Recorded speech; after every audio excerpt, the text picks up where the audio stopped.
In single variable calculus, we introduce the integral from a to b of f of x dx. And we define that as a limit of what are called Riemann sums. In this case, the sum from k equals 1 to n of f of x sub k delta x. We break up the interval from a to b into subintervals, and each one of those subintervals has a length of delta x.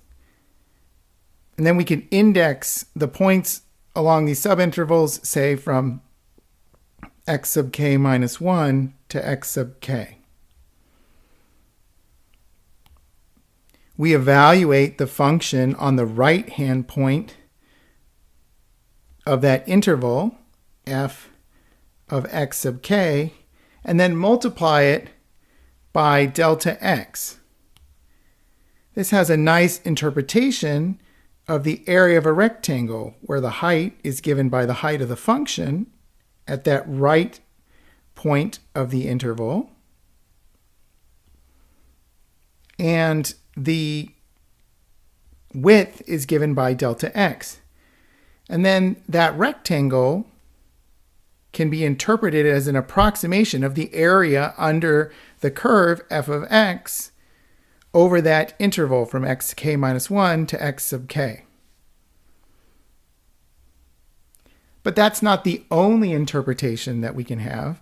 If f was representing, say, the speed of an object that's moving, then f of x being speed and delta x being a short time interval, when we take the product of those, we would get a short distance traveled. So if we sum all of those up, we would get the total distance traveled by an object, or at least an approximation of the total distance traveled. F could also represent a force, and delta x could be a small distance traveled. And then f of x times delta x would represent the work done by that force. And if we sum that up, then it would be the total work done by that force across the interval from A to B. In all of these interpretations, what we have now is an approximation where on each subinterval we use f evaluated at the right point as an approximation. But if we use more subintervals, in fact, let the number of subintervals go to infinity, well, that's the same thing as letting delta x go to 0, then we could get the exact area under the curve, or the exact distance traveled, or the exact amount of work performed. And that is the integral, a limit of Riemann sums. In all of these examples I've given, though, delta x is a single dimensional direction.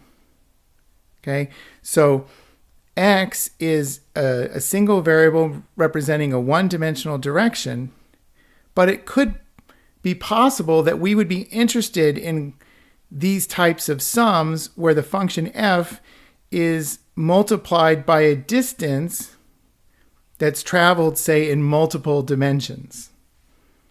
And that will bring us to the concept of a line integral. So before I talk about line integrals, I first want to talk about the parameterization of curves and remind you that a curve in 2 dimensions can be parameterized by a vector function r of t. R of t is the vector x of t, y of t. And then that the speed of the parameterization is the length of my velocity vector. In particular, we wrote that ds dt, which represented speed, was the length of velocity, or the square root of x prime of t squared plus y prime of t squared. With that in mind, I'd like to introduce integrals with respect to arc length. So I want to perform an integral along this curve. This curve I will call C. The curve is parameterized by r of t. So it has an initial point, say r of a, which is x of a, y of a.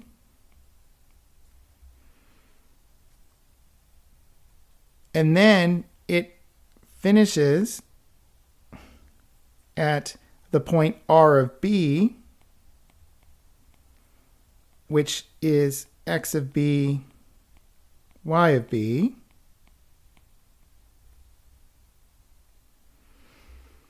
And some arbitrary point in the middle, maybe we will call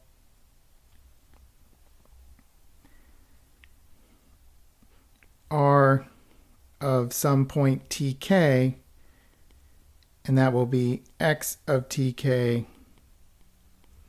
y of tk.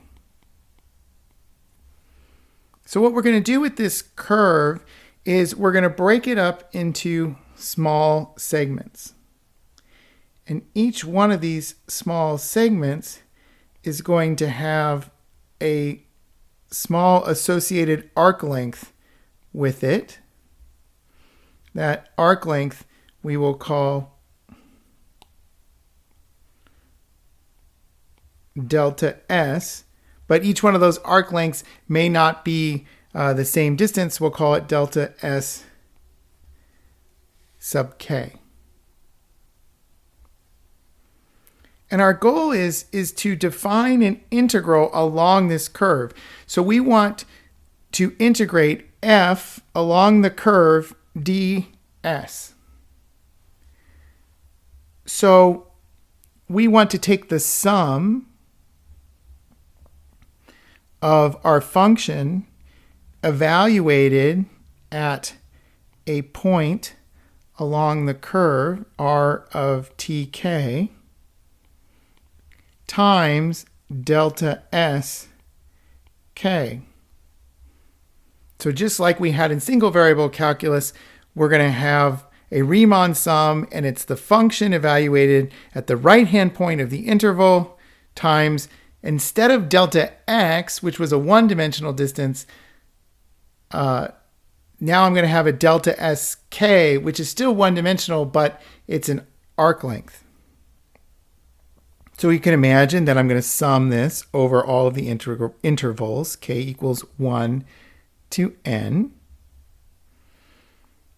And then if I want delta s to go to 0, well, then I'm going to need to take the limit as n goes to infinity, or delta t goes to 0, so that I'm using more and more subintervals, and I'm getting my delta s to be closer and closer to the exact length of the curve over that segment.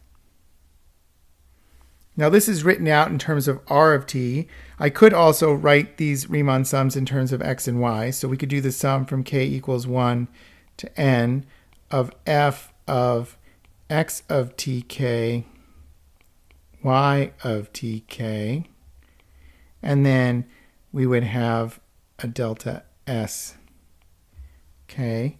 And then again, of course, we would take the limit as t goes to infinity, n goes to infinity, or delta t goes to 0.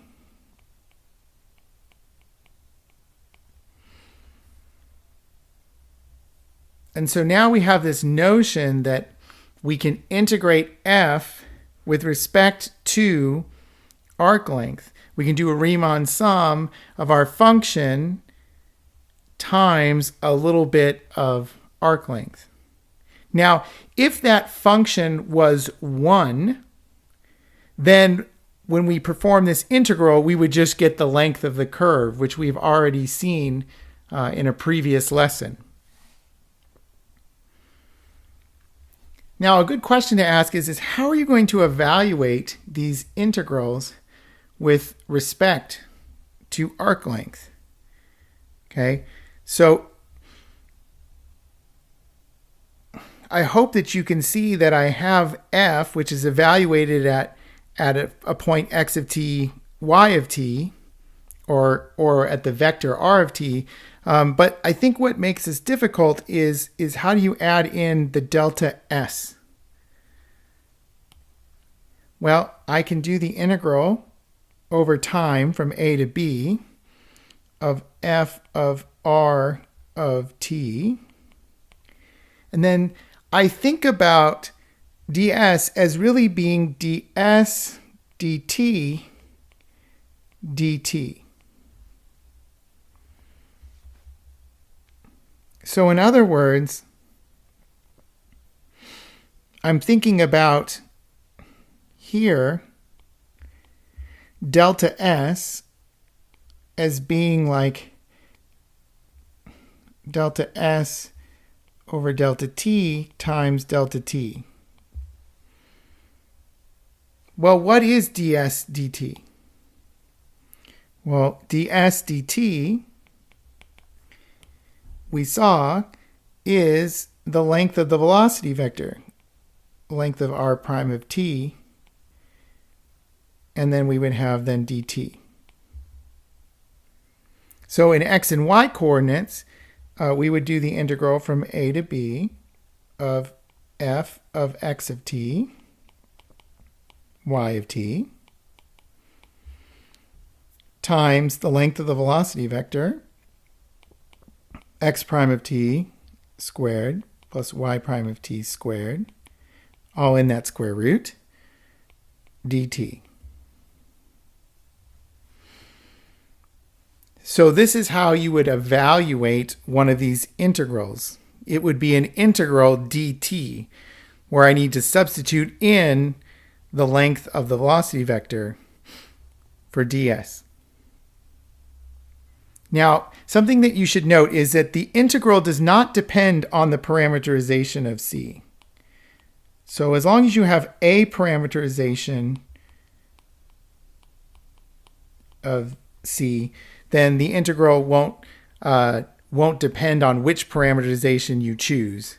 And that comes out of the fact that the length of the velocity vector is a part of this integral. So if you move along the curve more slowly, then you'll have a slower length of the velocity vector. If you move along more quickly, you'll have a different length. And so that compensates for the fact that we can use different parameterizations of the same curve. So let's finish with one example. Let's let C be the first quadrant of a circle of radius 4, and then we want to evaluate the integral of xy ds.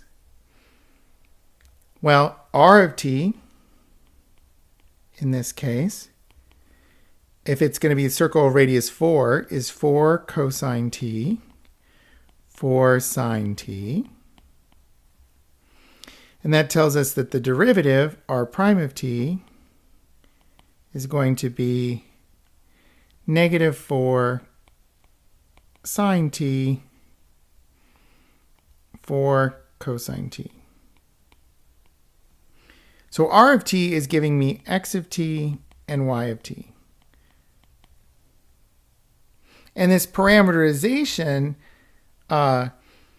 is going to be for the first quadrant of the circle of radius 4. So that tells me that t is going to be between 0 and pi over 2. So I only get the first quadrant of the circle. So if I want to integrate over this curve xy ds, well, that's going to be the integral from 0 to pi over 2. X is 4 cosine t. y is 4 sine t. And then we want the square root of the velocity, of the length of the velocity vector, or just the length of the velocity vector, is the square root of x prime squared. So that's going to be 16 sine squared t plus, and then y prime of t squared. So that's going to be 16 cosine squared t dt. So let's simplify this just a little bit. Okay, so the sine squared and the cosine squared are going to add together to be 1. So I'm going to get the square root of 16, which is 4. So I'm going to have 4 times 4 times 4, or 64, times the integral from 0 to pi over 2 of cosine t sine t. I can use a trig identity. Okay, the fact that 2 cosine t sine t is in fact sine 2t. So this becomes 32 integral from 0 to pi over 2 of sine of 2t dt. An antiderivative then will be negative 16 cosine of 2t evaluated between 0 and pi over 2, which will give me negative 16 cosine pi plus 16 cosine 0. That equals 32. And so that is an integral, a line integral with respect to arc length. And that one worked out nicely, and only because what was inside the radical here ended up being constant. But you should know that in most cases, when you find the length of the velocity vector, you're going to introduce something quite complicated to this integral, and it may not be easy to actually find this integral exactly. So most of these integrals with respect to arc length have to be computed numerically using Riemann sums like left-hand sums, right-hand sums, trapezoid rule, etc. So don't expect that you'll be able to do a lot of these integrals by hand.